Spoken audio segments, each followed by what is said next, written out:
সবচাইতে বেশি জান্নাতে প্রবেশ করাবে যে আমল, বিষ্ণু বললেন, এক হচ্ছে আল্লাহর ভয়, আরেক হচ্ছে সর্বোত্তম আচরণ। প্রিয় ভাইরা, ইসলামের মেজাজটাকে চিনে নেন, ইসলামের এসেন্সটাকে বুঝে নেন। আমরা ভালো আচরণকে গুরুত্ব দিতে চাই না। অনেক নামাজি লোক দেখবেন নামাজ পড়তে পড়তে কপালে কালো দাগ ফেলে দিচ্ছে, বাসায় বউয়ের সাথে খারাপ আচরণ করে, খিটখিটে মেজাজের, প্রতিবেশীর সাথে শুধু ঝগড়া, কলিগদের সাথে ঝগড়া, মারামারি, দুঃসম্পর্ক, এরকম আছে না? নাই বলেন, আছে না? কিন্তু নামাজি, অনেক বড় হাজি, একদিনও কোরআন তেলাওয়াত মিস হয় না।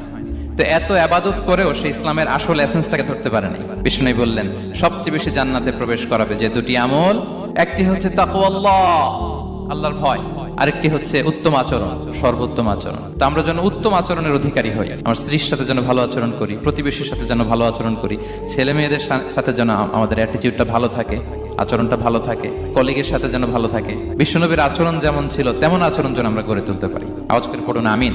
সুনানে আবু দাউদের এক